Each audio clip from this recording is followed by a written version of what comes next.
Today I am going to be talking about my 3D printer.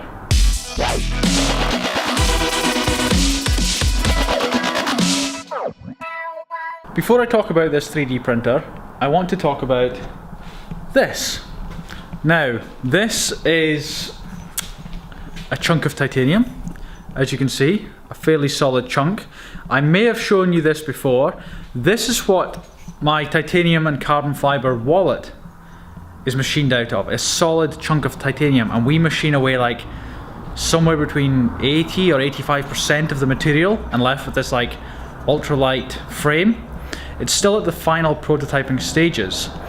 I was going to talk about that wallet and show it to you today, and I was going to post that on, once I'd made the video I was going to embed it in my blog and sort of send an email out to my sort of main customer list, and because I'm really at the point where I need some feedback. Like, I wanted to do a big launch of it and go, oh, here it is on Kickstarter, but I really need feedback on how people will use it at this stage. So the problem is I can't find it. Like, I don't know where the wallet has gone. Like, all that effort, like literally 2 years of effort and machining it, and I'm like, right, let's do this video, and I can't find it.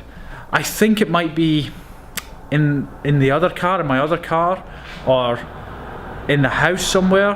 But anyway, fingers crossed that I find it tonight when I get home.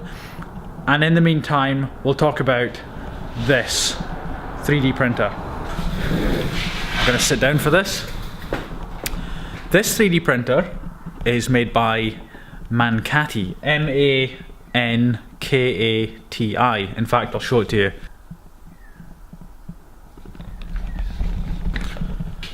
This is the third 3D printer I have had. The first one was a very small, old, basic thing called an UP. U-P exclamation mark, UP. Not that great. Then I got a MakerBot, I think a MakerBot 5, I think it was called. Horrible experience with that, including the sort of customer experience and things like that. So I got rid of that. It took me a long time, but I finally got rid of it. And I got this, a Mankati, and I got it from a local company here in Tauranga, so an hour's drive away. They were, you know, they tested a lot of printers, and they found this was the best bang for the buck. And I can confirm that, certainly compared to the other two I've tried, this really is very good. It's a couple of years old now, at least. Could be older than that, but it's those are cardboard boxes in it, by the way. Like, it's just been stored, but I have a job for it tonight. Someone's asked me to make something out of plastic that might be used as a mold for casting metal. So fingers crossed I can help with that. So I'm taking it home tonight. I'm going to print it off, try and print it, see how that comes, and see if it will work. But this is a heavy beast. I think it weighs something like 40 kilograms, which is like 85 pounds or 90 pounds. It's solid. Out of interest, it has, I don't know if you can see them, this printer actually has 2 printing heads on it. There and there. These are cooling fans.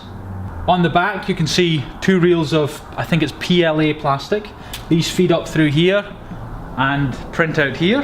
And that's really it. Like, there's not a huge amount to say about it. I mean, I'll see if tonight, when I print, or perhaps tomorrow or the day after, basically I'll try and just show you some printing of it, just out of curiosity. To be honest, I never really used it. Like, I used it a little bit, 3D printed the yo-yo. I also did like 3D printing of carabiners to sort of gauge the size, but I think I had the 3D printer just before I got the water jet cutter. And when you have the water jet cutter, it's so quick and easy just to like scale a drawing, you know, and you can cut it in like literally 1.5 minutes. You can cut a titanium carabiner shape to get the scale. So that printer, I mean, I think I bought it 2 years ago. I've just really never used it. It's a bit of a shame, but it is what it is. At least it's there. It's not really worth selling it. So yeah. One more thing, very quickly. Quite excited. These are the titanium pill pots that I make. These are the 28mm diameter ones.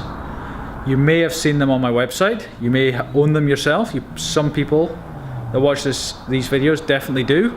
I do a smaller version that's 22mm in diameter, and this week, very exciting, I will be having 36mm diameter ones produced. So basically, these 28mm ones are around 27% larger than the 22mm ones.